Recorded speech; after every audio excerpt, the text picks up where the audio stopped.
Guys, do you feel like the temptations we go through now are much harder and much worse than the temptations that our parents used to go through at that time? I would say what I've seen on TV is a lot more than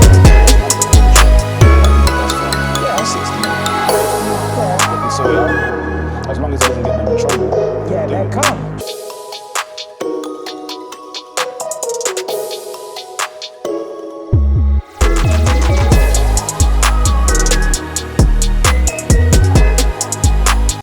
My name is Nissy. I'm here with Job and Sam, and we're here to talk about temptations.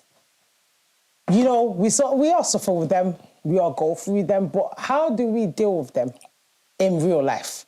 Not in a today when we talk about it, we're not really going to be talking from a church standpoint or Christian standpoint, but not from like a preaching standpoint or from the book standpoint, but actual real life, you know, and real life solutions for real life problems. So the first question I want to ask to open this discussion up,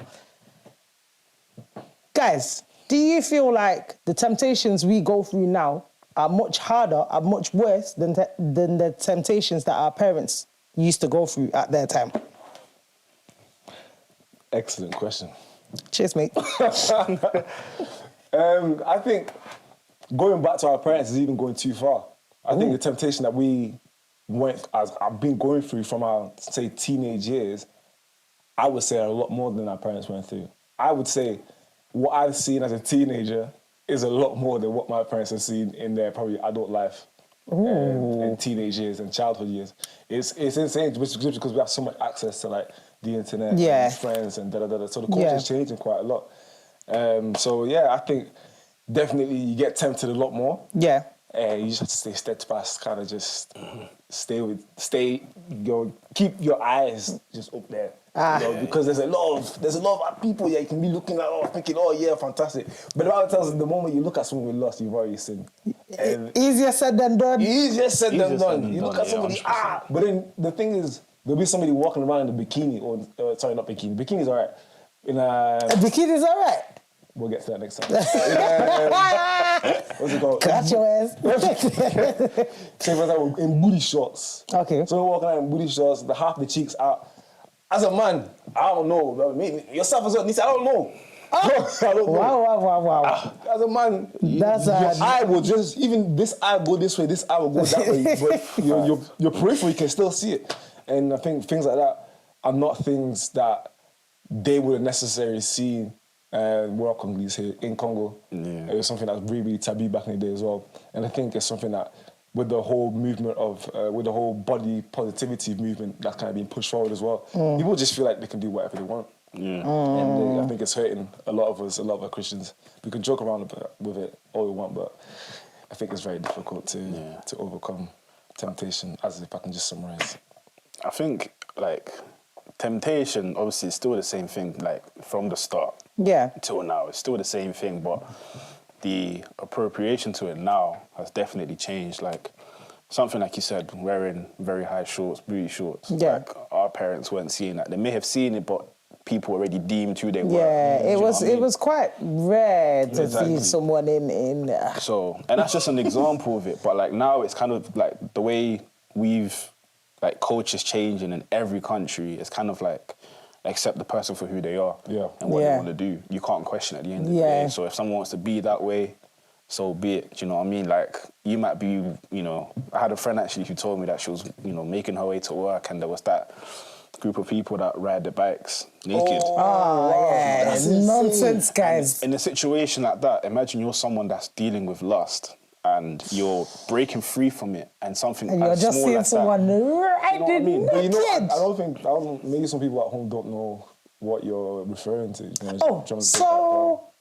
To the bike would you like to? Oh, so give them a background. There's like a group of people that like dedicate like a weekend or something. I can't really remember, and they ride around on a bike naked. completely naked, no There's a lot of cover-ups, them. nothing, In the city uncensored. centre of Manchester. There's a lot of in them. the city centre of Manchester. For about how long did it ride for? I don't know. I don't know. And they're protected by the police. They're protected by everybody. They're like, Yeah, because normally when you are naked in this country, it's an offence. Indecent exposure. Indecent exposure, yeah. You'd get arrested for that, but not them. Not that weekend. Yeah, so You are for your... you know what I mean? So it's just a little bit like you genuinely could be someone battling lust. You're breaking free from it, and you see something as small as that. And like we said in the Bible, it says that when you look at someone the wrong way, you've already lost in your eyes. You've already sinned in your mind. Don't you know what I mean? And it's not for now for you to take it literally and gouge your eyes out, but it kind of sucks because it's like you're now thinking back, this is what I was doing, or, you know, your body starts feeling a little different, you know. You're thinking, you know, if I just send a little text over let me here, just scratch that itch. You know what I mean? Like, let me just message this one and say, you know what I just saw today, you know what I'm saying? Like, it opens up gateways for a lot of different things and a lot of different struggles that you don't want to, you know, experience again, you want to break free from. But, like, now, even the internet, everything's open to everyone. Like, this whole facade thing of being 18 over, even drinking, you might know the boss man at the corner shop, like he's your best friend. You're 16, you're 15. They can sell you alcohol. As long as it doesn't get them in trouble, they're calm. Do you know what I mean? A lot of people in this country even start drinking at like 11, 12. Yeah. Them little cheeky blue WKDs. I know you know what I'm talking about. No. You link up in the park. Do you know what I mean? Cheeky WKD. Which park? It's a good question. It was a park in the UK. It was a park in the UK. Oh, you wasn't there though? No, I was. I'm here to be real. Okay. But, do you know what I mean? Like, drinking culture in this country, very, very, very apparent. It's if you don't drink in this country, you're considered alien. Yeah. Like, even... something's wrong with you. My brother Joe here was talking about he's barely ever sipped a drink in his life. I said, wow. Trying my best, man. Very. Trying my best, yeah. Hey, you know what? Is it nice? It is. You know what? I think a lot of the time it has alienated me from certain motives and places I should have been. Yeah. Just because I don't drink, it's like, we're not going to invite him this time, wherever he's at. It's good for me. I'm happy about that. But at the same time, like, damn, man, I want to be there too. You want to be just in the vibes. But yeah, just I don't like. But do you know what with that though? Like how he's saying, Job is saying, obviously been alienated from different, you know, events and stuff like that. This whole like thing of not like for you to have fun, you need to drink or smoke or be intoxicated. It's not real. Like for someone like me, I put my hand up. I drink, but I'm not, you know, I'm not an alcoholic. Like I'm not. Thank God. Yeah, but. Like, I know how to have a good drink. I know when to have a good drink and when not to. I made a decision when I want to go somewhere, even if there's drinks everywhere. Yeah. I'm not tempted to drink. Yeah. Do you know what I mean? And I think, like, for me to obviously see something like that where people say, you can't have a good time without drinking, it is a bit sad at the end of the day because it's like... It's very empty. It's a very empty statement. You know, like, these substances shouldn't really hold how your night should go. Yeah. And if it feels that way... Personally, I'd rather suffer with FOMO, the fear of missing out, than being intoxicated and possibly having lifetime issues because I wanted to keep up with everybody else. Yeah, you know what I mean? Some people, off the back of drinking, like... There are some people who only tell me they love me when they drink. You're one of them. We got her. No, it can't be me. Because I'll tell you whatever it is, whatever the time it is, but certain man... they would just... Can't be sweet I for them. had one friend, when he was drunk, bro, I love you, bro. You're my best friend. I love you. When he saw me, this guy... Where is he? Bro, this is the thing though. Like a lot of people, not even do you feel. Bun that. A lot of people do drink, to escape reality. Because reality can be hard sometimes. But this is the thing. From the time you're drinking to escape reality, we say that we're drinking to escape reality, but more time we're just ending up in a deeper hole, I reckon. Because I've been there. It's been very dark. And don't be that person that thinks because Jesus' first miracle was turning water to wine. Yeah, don't be can that go guy. And excuse yourself. Don't be that guy. Yeah, that's not what it don't is. Be the Don't person take it out of context. That's you know like, what I oh mean? yeah, you can drink, but you can't get drunk. Yeah. Because more time, if you're drinking to get drunk. Yeah. You're not drinking. You're not drinking for the taste. No, you're just doing it because it tastes You're nice. doing it because it tastes nice. So does that now mean that have we completely perverted alcohol? Because if it's a thing that has been used as, the first miracle, are we allowed to drink as a delicacy or as like a luxury? Should we, do you feel like we're playing around with borderline sin if we get drunk? Or what is it? Because I think if we drink, we do sin. There's a verse in Mark somewhere. I'm actually going to butcher it 100%. Yeah. But Jesus is speaking and he's saying he's not going to drink this wine, but he's going to drink the wine in heaven. Right. If you take that as he's saying it, he's basically just saying he's never going to drink on earth. He's only going to drink when he gets to heaven. And that's it. He's going to drink the perfect wine in heaven. So something along those lines. Yeah. But he's still drinking, though. Sorry? He's still drinking, though. In heaven, yeah. But he's still drinking. In heaven? Yeah. But he's still... Say it with me. Say it, finish it. In heaven. All right. we ain't there yet. In heaven. You're still alive. You're still flesh and blood. Fast, isn't it? Obviously, we still drink at Holy Communion. So yeah. At the same time, I understand the whole... Exactly. That's a big one. I can see both of them. Yeah. So I understand that. But then when you drink at Holy Communion, you're drinking his flesh and blood. You're not drinking for the It's a bit of a... But that's where I brought up the whole perversion. Yeah. Obviously, it's our flesh that's going to make you think that we shouldn't be doing that. Because I've been to a church where they've given wine to the adults and fruit juice to the kids. Okay. During the Holy Communion. Yeah. And it's like... Don't give them the taste of it. Do you know what I mean? So,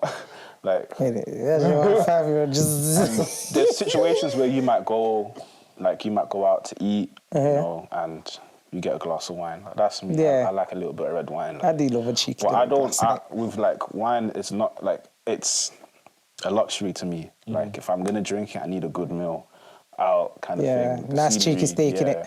I can't buy a bottle. I've tried once. Don't get me wrong. I've tried buying the alcohol thing and drinking. Yeah, maybe middle-aged. I was in my room. I was in my room. I was gaming. By yourself? I was gaming. I bought a little bit of alcoholic dark rum. No, I just wanted to try it. And that's another thing. I admit to it. When you see a lot of people do things, that's the mistake that I made. I wanted to try to see what it is that these people love to do. Why do you like to drink pink Moscato on a Friday? I know a lot of girls that love doing that. Ooh, pink Moscato. Do you know what I mean? So I'm just thinking, all right, cool. What's the guy thing? Let me get Amaretto. Let me go out there and, it would be a cheeky brown to wind down, innit? Yeah. So let me drink it. So I was drinking, had a bit of apple juice, playing games. Then it starts to, soak in. And I'm thinking, there's no music. I'm just playing games. Now I'm making jokes. I think I'm Kevin Hart. I think I'm just making jokes. What's it? You guys call it the PSN? Right. PSN? When you guys talk to each other on PlayStation, what's it called? PlayStation. Oh, PSN. Yeah, but online, what's it actually called? Online? Oh, okay. Yeah, sorry. I'm not a... and then I think the next day I was just there was still a bit left and I just threw it. I can't lie, I just threw it because I was what's this? What is the enjoyment? Unless there's something that I'm completely missing out, but I don't want to explore that. No, but you know what I mean? So before we start, I think you said something interesting about the UK culture is basically drinking anyway. 110%. It is more to do with the country that we're in. Yeah. Because if we're in Congo, that's what you mentioned as well, the drink culture is there, but it's not as strong as it is here. Yeah. And especially if we're, for example, in India, maybe we won't have a drink culture at all. So, do you know what I mean? Yeah, because to be fair, say for men, it might be different. But I've heard this many a time, yeah? For a woman to sit down, just like how we are here, riding the boat and pouring drinks down people's throats. Even for a woman to drink a whiskey, just a cheeky JD, cheeky... Is Hennessy? Yeah, cheeky Hennessy, it would be very... it was me like whiskey, yeah. It's very unladylike. Yeah, it's very unladylike to drink in Congo anyway. Wow. They'll probably drink beer or something like that, but to actually drink hard liquor, that's normally for the men. Right. If you're gonna be drinking like that as a lady, they'll probably call you sitosh. So What does that mean? Like just you're just wayward, did it? Like you're just wayward. So Sitosh. and so yeah, like I would say that the drinking culture over there, and even then, as men, someone wouldn't be flipping, you know, how we see people absolutely off their head, Yeah. sleeping on the ground, flipping, kissing random people, vomiting on the streets, bro. Bro, I saw someone eat a kebab, but he's eating a kebab box, bro, with the kebab inside. The kebab's inside, bro. Absolutely wave. Is it a kebab box? Just You know how eating crazy the cardboard, the tissue.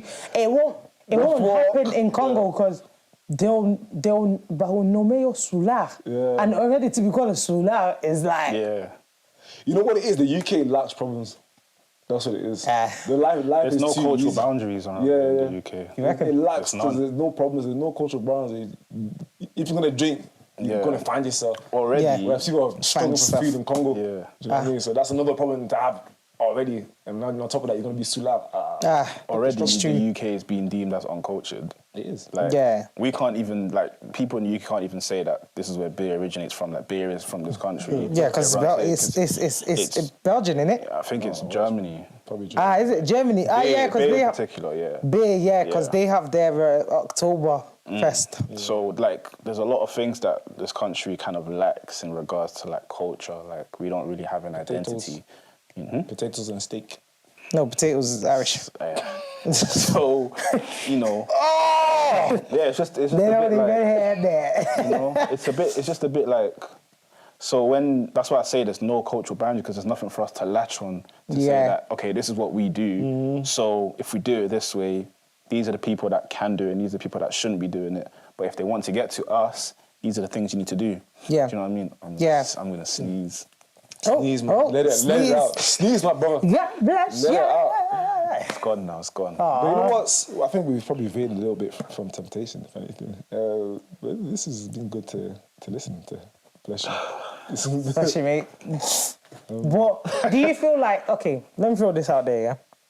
Do you feel like because of the drinking culture in the UK, it is hard to actually escape the temptation to drink specifically? Yeah, 100%. Just like I said with, you know, all you need to do is know a person, you know a friend. Like, kids now in secondary school drink. Oh, yeah. Like, they go to school drunk. Yeah, like, in my, like, no, I didn't want to say in my time, because I finished secondary school in 2016. Yeah, okay. Like, back then it was just like, I didn't even know what alcohol was. I'll be so real. Like, I saw my father drink, but that was like an at-home thing. It was beer. Do you know what I mean? Like, that was normal. Like, but to see like bottles and stuff like that, I didn't even see it on social media back then, because my social media was very age appropriate. Yeah, age appropriated. But now it's like everybody. TikTok. And that's another thing. Yeah, so you're gonna see it. There's no what's it called? See it. What's the word called again? Filter. There's no filter. Yeah, let's just say filter. There's no filter to anything now. Like, it's not past 9 p.m. You need to be this age to see this content. There's no restriction. There's no restrictions at all.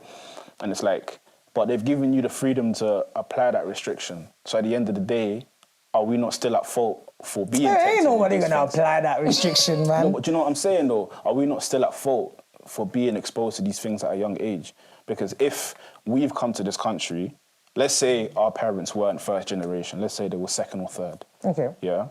And they've been here, obviously, second or third generation in this country, and we're the age, like 16, let's say we're 16 now, 14, 15, 16, and, you know, we're out, summer's, you know, is cool, we're having the 2016 summer kind of thing, and we're thinking, like, let me see if I can get a drink. Like, I've never tried it, but it's summer, like, let me try it, let me see.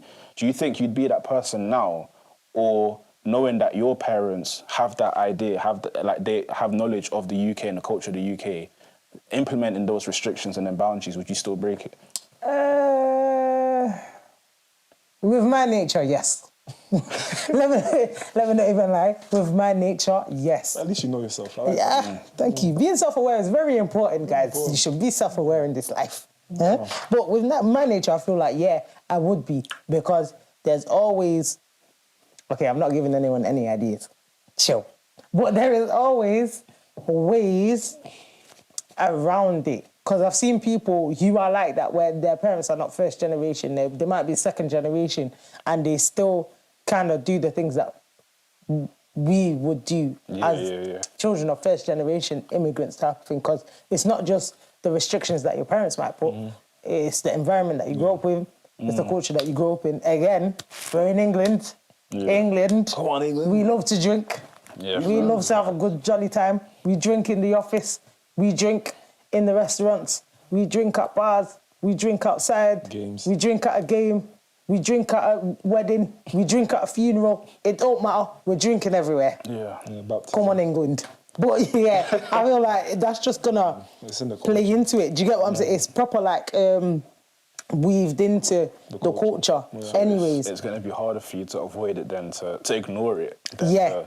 You might as well just join the team. But Job is here. He literally said he's been banned from certain events. He's been banished from certain events because he won't take a cheeky little shot. He won't do a little 5.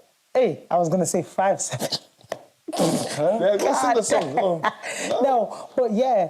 I'm not being banned, I've just being like excluded. Banished. My bro, banished is the word. My brother, you're not welcome here. But this is the thing, they wouldn't have known that you could have been there and still, you lot still would have had a little time. But because it's so like embedded into us that, you must drink to have a good time. The non-drinkers, you're ruining the vibe. Yeah, you're ruining the vibe. You're not going to be on our wave. Like, just go. You wouldn't even know that this is a Catholic country. Like, I don't know about I don't know if it's still Catholic, Protestant, actually. Oh, is it? Church of England. Church of England, yeah. I don't know if it's still... There you go. So it's just like... It's a Christian country. You have all these... But this is the thing, though. Okay, we've spoken about, obviously, it being around and you being tempted to drink because it's around. But would you say another temptation is the fact that you'd be excluded? Like, a lot of people wouldn't want to be excluded and... Yeah. 100%. Yeah. Fear of missing out. 100%. That's the FOMO. Yeah. Yeah. But unless you're, a strong-minded individual. Jeez. Focused on what you do. Jeez. Now, to be fair, I was just scared. I was just scared. But then I just stopped. Then I just never did it. Yeah. And then I was like, then when I tasted it, I was like, nah. Cheers, guys. Thank you for everything. You guys enjoy that. But what's another temptation? What about the temptation to swear? Oh, do you know what's funny? Potty mouth over here. Me and Sam. Okay. We're talking about this on the way to the car. I'll be honest with you guys. I'm a bit of a pirate. It has been very difficult on Christian life to not speak the way I normally speak. Do you understand? And that's another thing that I feel like is very embedded into our British culture. 100%. To swear, to curse. It's very normal. I won't even say it's a British thing. Nah, it's just a worldwide thing to swear and cuss. Like, it's very normal for you to be like... It's the freedom to express how you feel. So. But it's like, okay, when was the first time you swore? Like, what age did you first start swearing that? I can't remember. I'm going to say, 4. To be fair, same. Started swearing year 3, year 4. I think I was around them time. Yeah. I remember how I did it, though. Ooh. Yeah. Go on. I walked up to my parents and I just flipped the bird. I didn't know what I was doing. Hey, that is funny. Did you get beat up? Oh, yeah. Yeah, but that's not fair. That's just, It's not fair. But I mean, like kids giving you the middle finger. But still, like, you need to know. Those are fighting words. Come here, let's fight properly then. Yeah, it was like, Mom, Dad, look. And I just did it. And they were just like, they looked at each other. I remember it so well. They just looked at each other.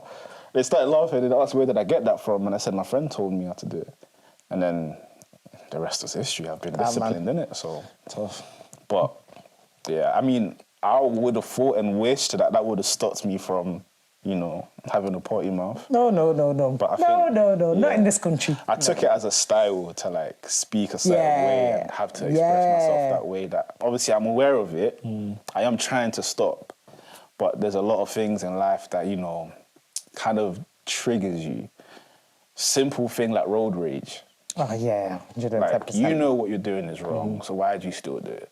And because of that, in my head I'm thinking, let me release this stress. Yeah. You know? But why can't you change it for another one? Instead of... Yeah, but what would you say? I try, but it just doesn't have the same effect. I still feel like... You say francophone. I still feel like that's edging. Like you're edging to say it, so you're kind of putting yourself in a situation that you shouldn't be there. Like you shouldn't do that. Yeah. So I think you're right when it can kind of just come out. Yeah. Like, so you should just look for a substitute. Let's change for the substitute instead. Instead of drinking beer, you're now drinking apple juice. That's the same thing. But beer is beer and apple juice is apple juice. But you know what I mean? Just as you said, you're someone that's, you're poetic math, as she said, and you've taken that so you know not to swear during talk show, Christian life or at church. Like when you know the appropriate. What I think you've done is made it appropriate to swear in certain situations, certain areas and environments. Yeah. When you're in a place of where you're speaking of God. Yeah, a bit reverence. Do you know what I mean? You know what I mean? But it's vocabulary. It's a reverence. Come on, sister. What you should kind of do, which I'm trying to do as well, by the way, is at all places because God's with us everywhere. Yeah. Do you know what I mean? So just because you didn't swear at church and you swore as soon as you stepped out of church because you stepped in a puddle, that doesn't now mean, you know what I mean? Like, it should be a thing where just don't do it at all. And I'm trying. Yeah, don't desensitize yourself to You know what happened with me was I heard myself swearing, like on camera, someone recorded me and we played it back. And it cringed you out. And I was like, this is disgusting, bro. And then from then, I just stopped swearing. It's been nice, man. I know. I was like 16. Can't lie, it's bad. I feel like it gets really bad, especially... You have to with hate my yourself. family. It doesn't matter with other uses family. You have to hate. Once you hate yourself, you're like, damn, this actually sounds disgusting. But I'm not bothered. Come on. That's how this. But that's what it is, though. It's I'm not bothered. That's the thing. I've literally switched off my mind to that. I just think that's just normal vocabulary. When really and truly, you shouldn't think that that's normal vocabulary because it's actually very crass. Wow. Very vulgar. Very, what's another word for? You got this. Very despicable. You shouldn't be using Come see vocab and you're like that. and Jeffrey. You don't need it. I can't even compute the words you're saying. Just the words are disgusting. But it's like we were saying with the drinking, it's just something that's very much embedded with us. And, let me ask you guys another question. Cheeky little one. Do we feel like temptations are hard to overcome because of FOMO? And all temptations actually stem from FOMO. Yeah. Like, a lot of it does. A lot of it. Obviously, again, like going back to the Bible, in the context of the Bible, it always tells you that you're not of this world, you're on it. Do you know what I mean? Like, we're a royal priesthood, we're different from the people that, choose to blaspheme God, choose to reject the Holy Spirit, we're different to them. So for you to, see the worldly pleasures that they get themselves involved in, Jesus said, you're going to feel like you're missing out, you want to do that, but... even Jesus talked about FOMO now. Yeah, he said you're going to feel FOMO. It's not going to kill you because the feeling of you missing out already tells you that don't do it. Do you know what I mean? Like, it's not something and what's worse is our generation, we see these events, it's popping. God. DLT was only last week. Maybe not 2 weeks of fun in the sun. Do you know what I mean? People were there 1 week and then went again next week. Yeah. They look good on the snaps. I said I was saying this, but I said, I'm good, you know what I mean? Yeah, and I'm good. With stuff like that, it's like, okay, cool, because I missed out this year, I'm going to go next year. But then you don't set yourself, you kind of lose self-respect, I believe, because you want to catch up with whatever happened last year, invite it to this year, and also do what's happening this year as well. Yeah. It's just like, I missed out on the drinks last year. I need to catch up until life catches you and you're eating sand, you know what I mean? So basically, in short, you're saying that if you fall for FOMO, you're being a beg. Basically. But you also have to remember that salvation is individual. So if you fall for what everyone else is doing, you're going to be where everyone else is going to be. And that's going to be very hard. The Bible even says, continue doing what you're doing. Continue doing it. Continue doing it. It's going to be this 30 degrees that we're going to suffer next week. It's going to be hard. It's worse for a man to know the truth and to still reject it than a man that doesn't know the truth. Yeah. So it's better that you admit that you're struggling than to be someone that isn't admitting they're struggling, that's actually happy to do what they're doing, you know? And I think that's another thing that I want to get into as well, like this whole lust and like alcohol, like temptation in general. I think in one of Paul's letters, he was saying how I know what I'm doing is wrong, yet I still do it. Yeah. And I think a lot of us, I'll just say personally, actually, I don't want to involve everyone. Personally, I know that the things that I do is wrong, but I still do it. Yeah. And it's like, I had to like sit with myself and think, do I really detest the sin that I do so much that I will not do it? Because for you to stop doing the sin, it's not because you know, oh yeah, I'm afraid of God, that God's going to send me to hell, that's why I don't want to do it. It should be, you should hate the sin so much that you don't do it no more. That someone can present the sin to you, honestly, and you're like, nah, it's not me. What's the way you know what I mean? For? Exactly. Like, that's how it should be. So I think obviously it's a long journey. For a lot of people that are new into the Christian life and a lot of young people as well, what tends to happen is when they sin or when they've been exposed to a sin, they feel like it's the end. Like they're done. God hates them. Like, God knows why he has invited you. God knows why he's introduced you to baptism, why he's told you that you are, like, the mouth is powerful, your tongue is powerful, why he said that the heart is deceitful, why he said that you should ask for a new heart. Like, there's a lot of things that God says to you. It's not just saying it to fill the Bible, to fill pages, so that when the next miracle comes, it's like, oh, that was nice. He says it because he knows how cruel the world is. So at the end of the day, what's it again? Many are called, but few are chosen. Yeah. That's what it is. And that's the reality of it. But if you genuinely know that you're struggling with sin, it all starts with discipline. And for you to get that, you need to fully give your life to Christ and fully understand what he did, because Jesus was tempted. And I know it's different when people say, oh, but Jesus was also Son of God. We're also children of God as well. Do you know what I mean? Like, there's a lot of things that we can't touch into because we're a cursed generation. Like, we've fallen off with a lot of things and stuck ourselves to so much cultural, even though we're from a country that has no culture. Like, we still find ourselves in some sort of stupid culture like this. So, and that's not to also invite, like, okay, I can make this mistake once and then ask for forgiveness. Like, don't abuse your grace or abuse your salvation. Yeah. Because, again, like I said, you know, there's a verse about that. Yeah, for someone that knows the truth and to still do what they're doing is worse than someone that doesn't know it. Yeah. So it's better to be naive and sin than to not be naive and still sin.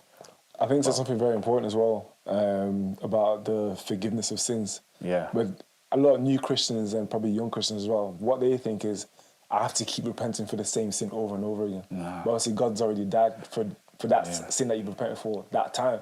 So you need to put it in your mind, in your head, that I've asked for forgiveness and he has forgiven me. Not that I've asked for forgiveness. I need to ask for forgiveness again, Oh, no. Because even though it can still be heavy on your heart, God's already wiped that slate clean. So there's no need for you not to be faithful. Because some people may be scared, and because they're scared, they just go back to the same thing. So because, he's not forgiving me anyway, let me just go and start drinking again. It doesn't really matter. You know what I mean? So it's that kind of thing. So that's very important for new Christians and young Christians to understand. I feel like that's so true, because a lot of the time, because a lot of us, let's face it, have really grown with this whole like hating ourselves, low self-esteem, not really having the confidence and stuff like that. A lot of us have. I feel like that idea of actually, we want to be accepted, but when we actually get accepted, it's different because we're so used to not being accepted. So people just keep on falling into a deeper hole. And I feel like people forget that. That's what the devil wants. The devil wants you to feel like you cannot be forgiven for what you're doing. He is the only loser that can't be forgiven for what he's doing. He's really cool. Try to become God. You're never going to be him. And then he got kicked out of heaven. He's not allowed back in. And all of the 30% of heaven that he took with him. But everyone else, we've got that grace. Do you understand? Obviously, Sam was talking about not taking a mick with it. But understand that we still have that grace. And obviously the devil, because he's a little beg, he don't like the fact that we have that and he don't. So what's it going to do? It's going to make you feel like, yeah. He's going to manipulate You don't have that. Yeah. You don't have that grace to be able to be like, oh, yeah, I'm sorry, can you forgive me? And you're forgiven wholeheartedly, completely, as if nothing even happened in the first place. Of course, it's going to make you feel like you can't go back. But sometimes you just have to try your luck. Not even try your luck, but you just have to firm it and just go back.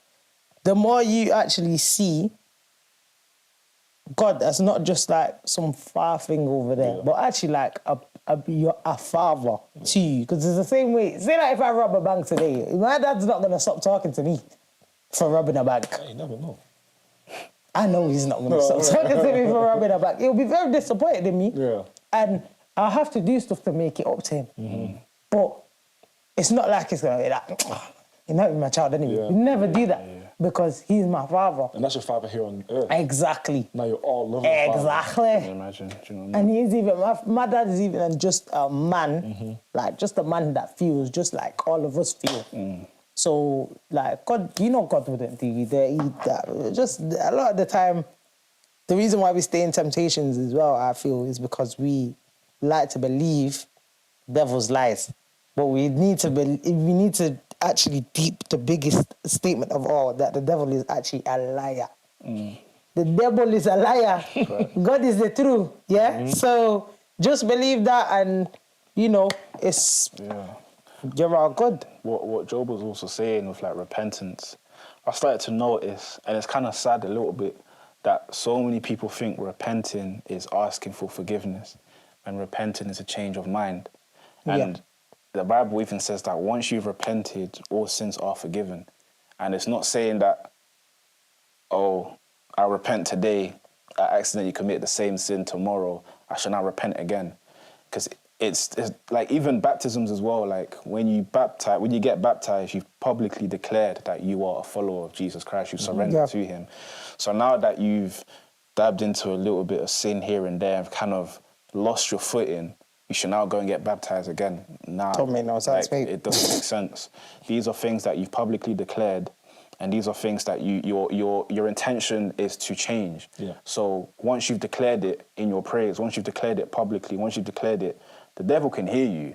So he's going to do everything he can to make you abuse it. Do you know what I mean? Like, the devil, Satan can't, go and get baptized and ask for grace and salvation. They don't even have a soul, bro. Do you know what I mean? Imagine. They're done. So what they're going to do is take as many people with them. Yeah. Yeah. And that's his job. That's his role. That's literally it. And God is telling you each and every single time, do not fall for the lies, but also take accountability.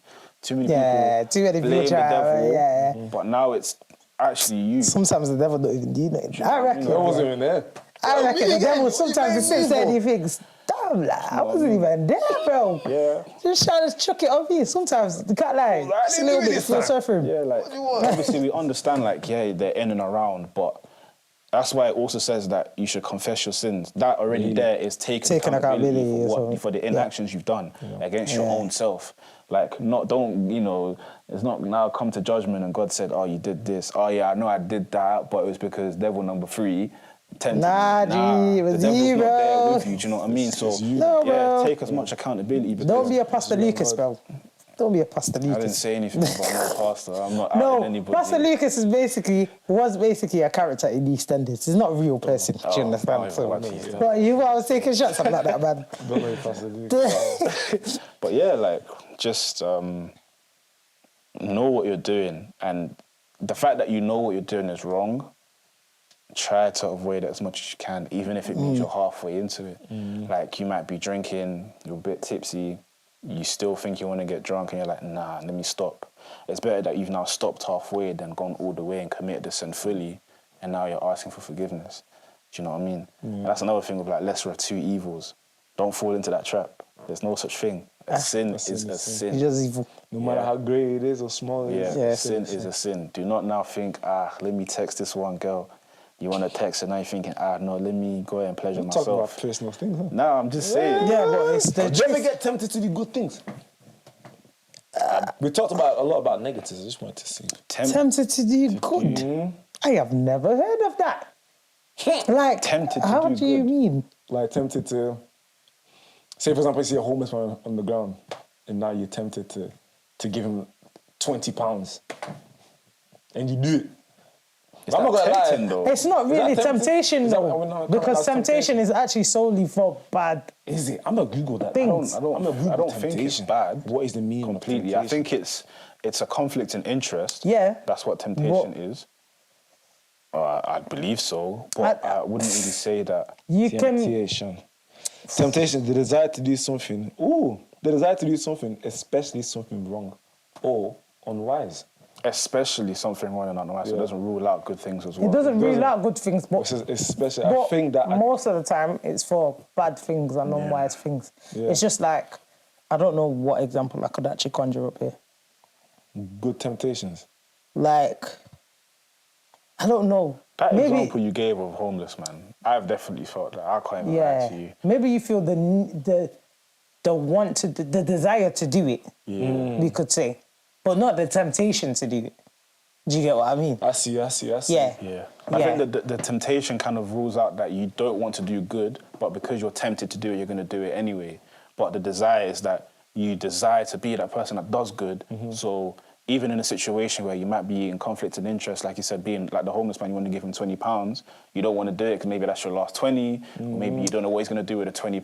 That's the conflict of interest of yourself. Do you know what I mean? That's how I would take it. I see. Like, have you ever given £20 to a homeless man? Have I ever given £20 to a homeless man? Nah. I think I've given a £5. Cheeky £5? Yeah, I think I've given a £5. You know. But well, that £5 has done for his week. Yeah. I think now he's having an absolute field day. Do you know what though? As much as I do want to rule that out and not give them money, I feel like it's whatever the heart says to do it. Whatever they do with that's it, actually very true. At the end of the day, people think, nah, let me not give him a £5 because he's gonna go. As soon as he gets that £5, he's gonna turn the corner. And you know what he's going to do with that £5. You want to go and spend that £5 in the shop. Maybe he's not hungry. Do you know what I mean? So you've not done anything good for him. Maybe. Go on. One thing that made me want to give to the homeless more was one time I was in Leeds, where I just finished the shrubs in it.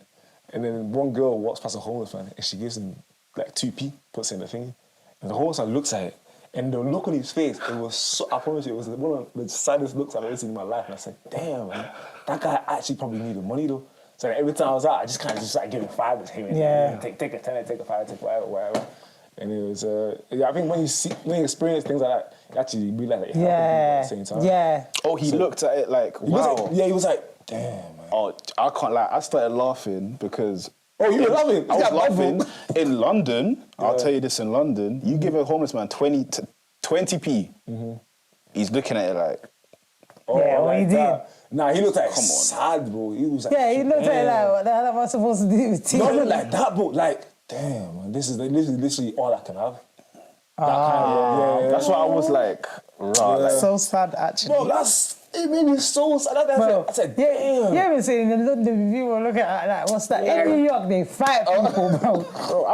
Fight you. I've been humbled like a few times, like. But homeless not giving you money back? No, as in, they, like, from the facial expressions, I'm thinking, rah, like. Oh, like that. Is that how you feel? Yeah, that one, they don't hear it, though.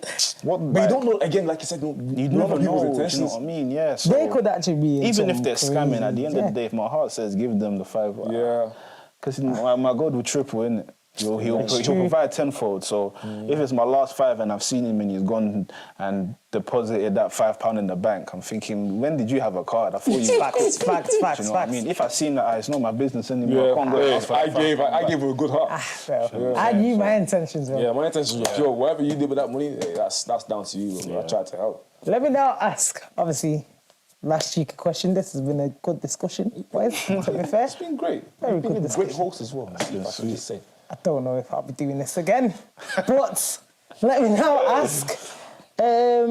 So we've spoken a lot about temptations, different temptations that we actually live through, not just the normal ones that they always mention. Even though, we go through them too, but just actual real life temptations and stuff. We've spoken about why these temptations could be.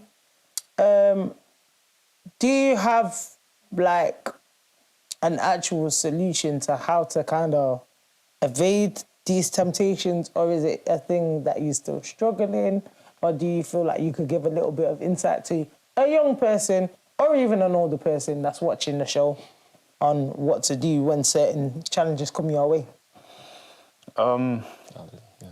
Yeah, I think there's a lot of ways to overcome temptation, but it all starts within. Like if you really want to overcome it. Yeah. Obviously, you can't just wake up one day and go cold turkey on whatever temptation that you have, because at the end of the day, you know the true intentions. You know how long you're going to last. You're going to go back to it. Yeah. You know what I mean? So I think, like I said, you have to actually hate the sin as much as you really love God, so that there's a spectrum, one end or the other. There's no in between. Like God doesn't make anything, there's no grey area, it's black or white. So there is, like lust, I struggle with lust. I'll put my hands up. But I always try to implement things that help me overcome it. Is like deliberately playing worship music in certain situations so that I know God is watching. As much as I can tell in my head that, like God knows what you're doing. You know what you're doing. You know the truth. I do a lot of things. Or I might just fall into prayer. Yeah. I can't even lie to you, because then I think what I also need to still transition over is that in that situation, I have self-conviction. And I know that if I end up falling in this sin anyways, I'm going to condemn myself so much. I don't want to do that. Yeah. So maybe that's still a bit of the wrong approach. I'm still learning. But it works for you. Yeah, it works. Do you know what I mean? So it's putting that extra layer between. Yeah. Do you know what I mean? So I think as much as I know that God won't hate me for the sin that I've committed, he will hate the sin, but not me. Yeah. But I will hate myself for doing the sin. Yeah. And that is an underlying issue, but it works. But I am still trying to obviously change that. In a bit of a more healthy way. Yeah. And I'm an athlete, so I always try to do something. Yeah. If it's 3 a.m. and I'm feeling a bit, I go and walk. Even if I got work at 9, you know what I mean? I will go and walk, and I'll have a conversation. Like, I won't take my phone, or I'll take my phone for safety reasons, but I won't take earphones. Like, I'll speak to God, like, have a conversation with him. And when I come back in, shockingly, it actually makes me feel a lot more better. And to fall in that sin is no more. Do you know what I mean? And I think that's what I try to do. So I always fall into prayer, deliberately play things to kind of sabotage whatever's trying to take over, and walks as well, or gym, kind of distract myself and use my time wisely, or fall into the word as well. So those are like my list of things that I do. If I ever get in a situation where I ignore all of them, I'm down bad. That's a solid list. You know what I mean? I'm down bad. You have to go through every single checkpoint. Yeah, exactly. Yeah. So. If step 1 fails, check step 2. Check step 3. No, literally. The Bible tells us to just flee, doesn't it? It tells us to flee from sin. So if we're taking a literal sense, you're doing it. Yeah. You're doing it literally. So. I'm going outside for a walk. I'm going the opposite way. Or I'm taking my car. She lives over there. I'm driving 10 miles that way. The car thing is a bit. I don't think you take the car. Don't take the car like that. Just turn the car around. Don't take the car like that. No. That's a trap. Leave the keys at home. Throw the keys that way. You run that way, and that's it. So literally, just flee from temptation. Like you said, I mean, everything you said there, I 100% agree with. I don't think I can make that any better, to be honest. Fast. I feel like, just fleeing.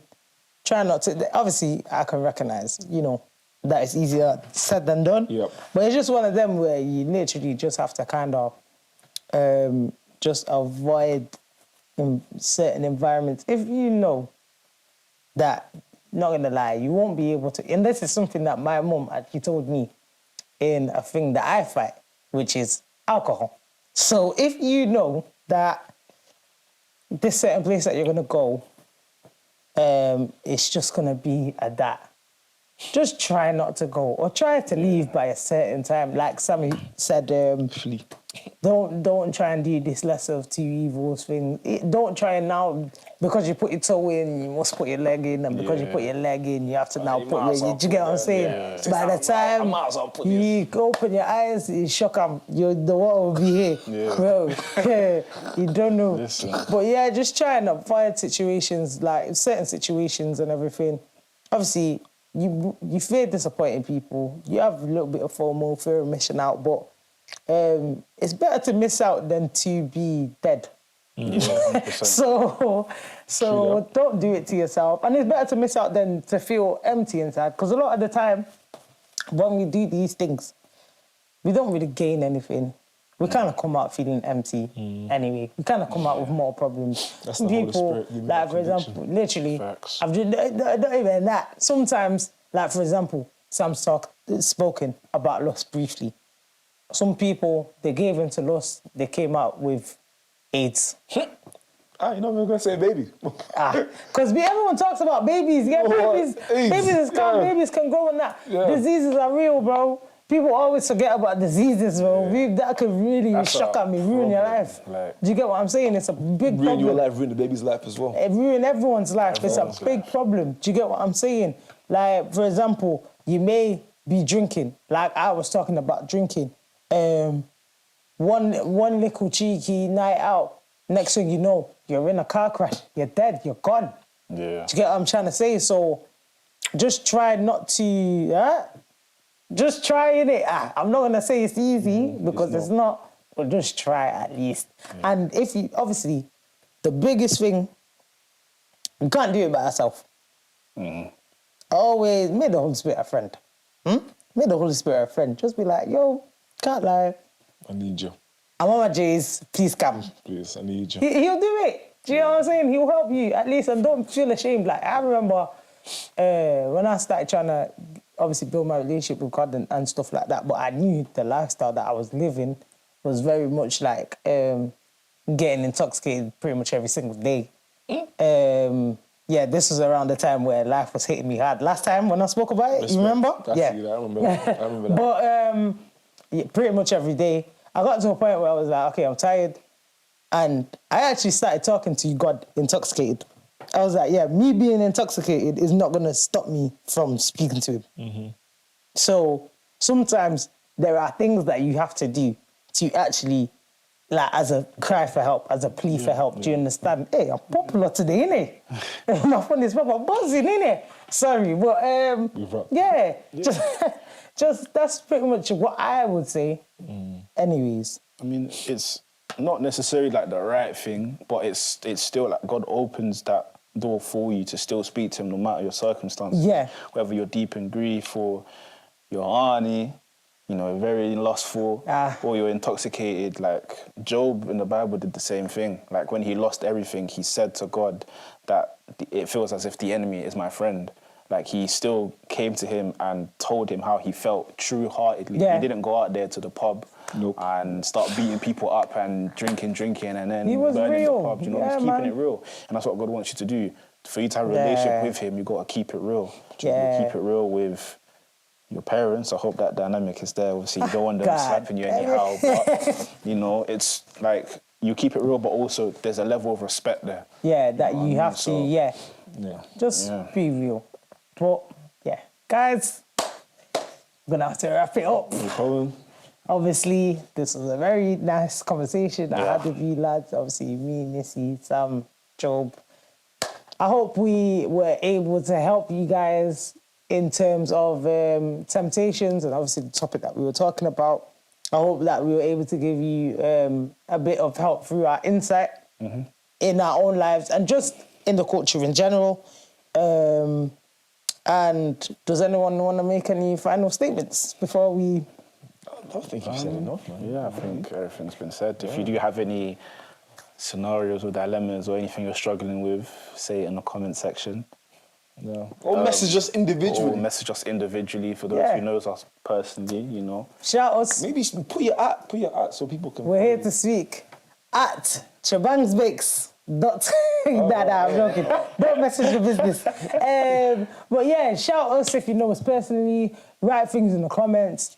Obviously, things that you might struggle with.